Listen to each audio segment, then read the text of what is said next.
Yung Ano ba pala pag-uusapan yun. natin ngayon? Okay. Paksilika. Pax, Sige. Pax ano? Pax. Pax. Paksili. Pax. Paksiw. Di ko alam yan ah. Paksiw. Yung may ginagaya lang ako. Di, ang sabi nila, paksulay ka raw eh.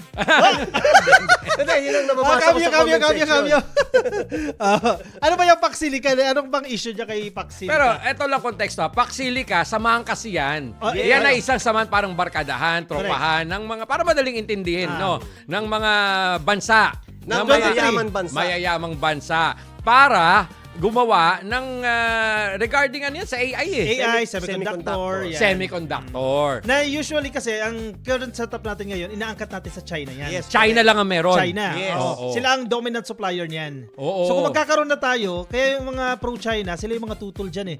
Yung Siyempre. establishment ng paksilika eh. Kasi mawawala ng kliyente ang China. Kasi sa Pilipinas mismo magmamanufacture. Kasi nakokontrol na tayo ng China. Papunta na kasi yung technology natin doon eh. Correct. So pagdating doon, hawak na tayo sa leg ng China. Yun na po-force ng US yun. Nakikita nila na darating ang araw, pwede tayong kontrolin ng mga inject. So parang yung mga bansa, we are at the mercy of China dahil sa Yes, semiconductor na sa kanila lang kinukuha. Inaangkat, correct. Yung semiconductor na yun, ginagamit din yun sa AI.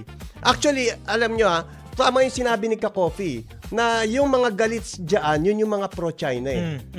Kasi kung talagang gusto mo maging progressive ang bansa mo, hindi ka tututol dyan. Kahit na sabihin natin may mga problema yan. Kasi lahat naman ng bagay may problema eh. Correct. Pero yung problema kasi nasusolusyonan. Hindi nila tinitignan yung solusyon, kundi ang tinitignan nila yung problema. So ito ba mangyayari dyan? Yung mga bansang samahan na yan, dito sa bansa natin po-focus at ang alam ko sa Clark Sa Clark gagawin. yan. Yes. Malaking hektaryang lupain. 168 Ang laki niyan. So isang syudad dyan. Parang isang Yes. syudad ang Para sa mangyayari community na dyan. yan. Kompleto Ricardos na. At lahat dyan tatayo yung mga building Oo, para sa correct. Paksilika. Lahat yan, naka-center dyan. Correct. Parang nakaka-proud naman yun dahil sisikat ang Pilipinas. At hindi lang sisikat, darating yung mga investor na nasa ine-estimate yata nila nasa 700 million US dollar ang makukuha natin sa mga investor. Ang ibig sabihin yan, kapag maraming investors, maraming trabaho para sa mga trabaho. Pilipino. Ako, ang balita ko ewan ko kung OA yun, pero 1 million jobs daw Posible. ang pwedeng mabigyan at mabiyayaan ng mga Pilipino. Kasi isipin mo lang sa dami ng building na itatayo dyan, ilan lang yung mga utility workers pa lang dyan, di ba? Correct. Yung mga manggagawa, mga engineers. Correct. Di ba? Yung mga administrative staff. Yes. Napakarami niyan. So mga Pilipino usually kukunin yan. Kasi una, sa Pilipinas, mura yung labor force eh. Mura na, magagaling pa yung labor force. Di ba? Matatalino. Magagaling pa mag-Ingles. Matsatsaga. Magagaling mag-Ingles. Kaya malaking advantage yan na magtatayo talaga tayo dito sa Pilipinas. Correct. At hindi lang yan. Huwag natin tignan yung nakikita lang ng mata. Tignan din natin yung mga negosyo sa paligid na maidudulot yan. Correct. Maraming magtatayo ang negosyo dyan. At Kala maraming ko, nung pamilya. tatayo Negosyo. Negosyo. At maraming pamilya na makikinabang dyan. Tama. In fairness naman talaga, nakaka-proud bilang Pilipino na yung mga bansang mayayaman na yan, nakapokus sa atin para dito itayo yung AI hub na yan na gagawin sa Clark nga. Nakita ko nga yung miniature setting dyan Ang ganda. Napakalawak, no? Napakalawak. Yan yung mga pabor sa Pilipino. Okay. Pero meron din ako naririnig na hindi pabor dahil nga yung Paksilika, pangunahing ginagamit daw dyan, ang sabi, ay electricity at tubig. Correct. Di ba? Para mapaandar. At dyan daw tayo, ang sabi ng mga hindi pabor, ay mga naririnig ko, dyan daw tayo magkakaroon ng problema. Kasi limitado yung supply natin. Yan ang Diba? sabi. Limitado yung supply. Ng kuryente at ng tubig. Ng kuryente at ng tubig. So, kumbaga parang pinupunto nila, nakihati pa kayo. Pero kung babalansihin mo, tingnan mo rin yung impact niyan, yung economic value. Diba? Baka naman mas maraming makikinabang. And sa Clark naman, kasi ang kakulangan sa tubig at sa kuryente, sa Luzon, medyo mataas yung supply natin. Kung itatayo mo yan sa parte ng Mindanao, medyo limitado yung supply ng kuryente, doon mas malaki yung problema. Pero kung Luzon naman, I don't think na ganyang kalaki, ganyang kabigat yung isang problema. Isa rin sa pinakamalaki nilang reklamo, yung madi-displace daw yung mga indigenous groups. Kasi mga syempre, minorities doon. paalisin daw doon sa lugar. Wala naman. Ano bang tawag sa mga minorities doon? Sa Parang lugar na yun? AITAS. Parang AITAS. AITAS. Oo. Madi-displace daw. Kaya mawawala sila ng community, mawawala sila ng lugar. Wala naman. Diba? So, ilan lang yan sa mga narrative na pinapalabas sila dahil kontra tutol talaga sila sa pagtatayo ng AI hub na yan dyan sa Clark. At saka wala ko nakikitang problema. Yung sinasabi nila na yung tubig, hindi mo kayang ubusin ang tubig sa buong mundo. 70% ng tumatakip sa mundo ay tubig. So, tubig bakit- tubig dagat. Dagat. pwede. Hindi, dagat baka pwede gamitin Eh, yun. hindi pwede ang tubig dagat. Kailangan I-process pa. i-process muna.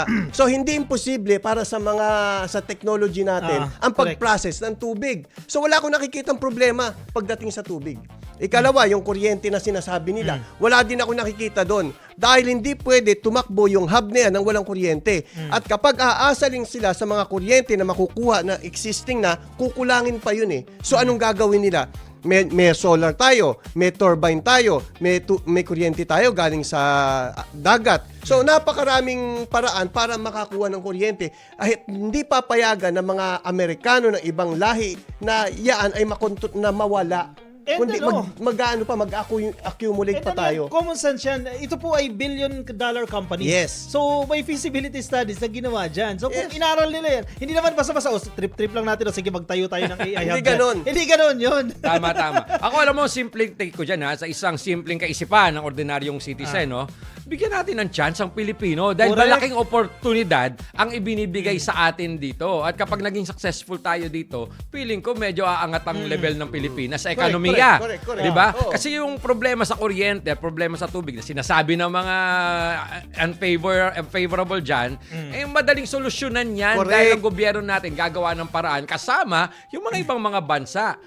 Tama ka dyan may feasibility studies na ginawa dyan for sure para magawa ng paraan yan at hindi tayo kapusin at hindi naman mamroblema yung mga Pilipino na sinasabi nila inaagawan tayo ng kuryente at tubig. Hindi naman siguro mangyayari yan. Ito pa isang example. Ang isa sa bansa na miyembro ng Paksilica na yan ay ang Singapore. Ang Singapore halos laki lang ng Quezon City yan. At yan ay walang sariling tubig. Umaangkat pa yan sa Australia. Kung sila nga hindi naubusan ng tubig tayo pa kaya na mas malaki? Tama. At tayo, island tayo, napapaligiran tayo ng tubig. Tubig. Oh, ito ngayon ang problema. Ito pa ang isa sa nakikita ko. May isang tao na dapat siya ang nakakaalam nito. Pero hindi niya alam. Pangalawa sa dapat nakakaalam. Pangalawa sa dapat nakakaalam. Kasi sa totoo lang, national issue po ito. Dapat alam mo ito. Pangalanan mo na. Si Sara Duterte. Sige, Kasi kalat naman na yan kasi alam mo yung interview na yan nangyari sa Dahig kung saan controlled ang mga journalist at ang mga correct. Nangyayaring media conference dyan.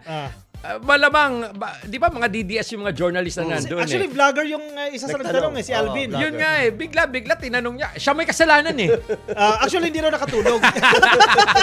Yung vlogger na DDS, sabi ni Sara Duterte sa kanyang speech, no? Huwag ka na mag-alala. Huwag ka, kasi hindi na raw makatulog kasi baka isisi sa kanya. Kasi lumabas. Buti hindi na bato ng laptop. Hindi naman. Close naman sila dito. Ang tanong ba, nakauwi pa ba? Hindi, lagi nandun yun Lagi bang nandun? Lagi nandun yun si Huwag na Alvin. siyang lumabas doon. Dami-daming pwedeng itanong. Ba't yun pa ang itinanong? Hindi Di kasi ba? ine-expect niya na katulad ni BBM si Sara. Kasi yan si BBM, binanggit niya sa SONA correct. So ine-expect niya na si Sara Duterte, alam din yan, Paksilica na yan. Ang problema, paksili lang. Paksiw.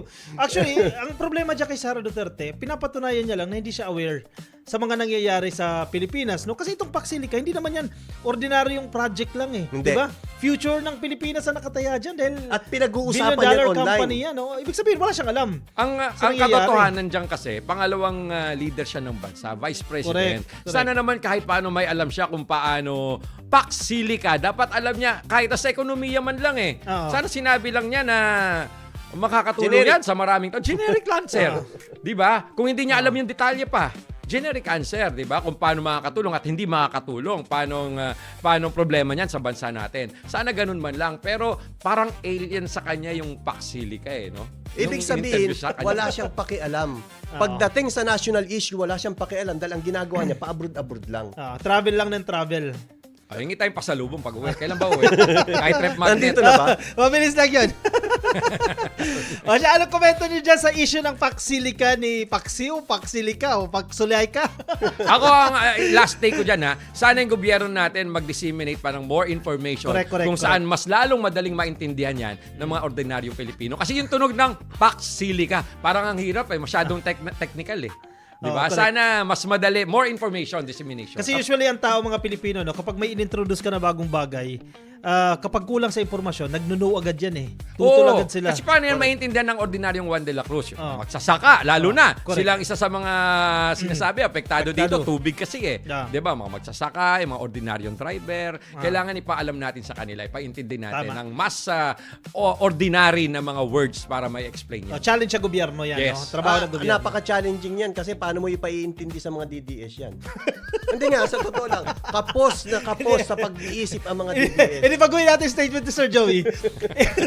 Ikaw, baguhin mo. Sige, ipaunawa natin sa mga ordinaryong Pilipino except sa mga DDS. Kasi useless na yung mga DDS na yan eh. Wala na nga silang pakialam kung magnanakaw o hindi si Sara eh. Kahit nasabi, ano ba, next topic na nga lang tayo. Hindi, kasi given na yon. Pag DDS kasi, nakasarado Bobo? na utak niyan. Sarado na sarado. utak Close-minded. na kung ano ang sasabihin ng kanilang mga leader, yun ang paniniwalaan nila. And Kahit kapag against perception nila, fake news.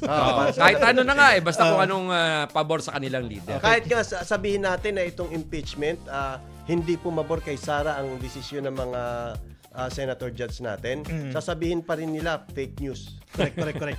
O siya, sige, move on tayo sa ating next topic. Ito pag-usapan natin, mainit-init pa.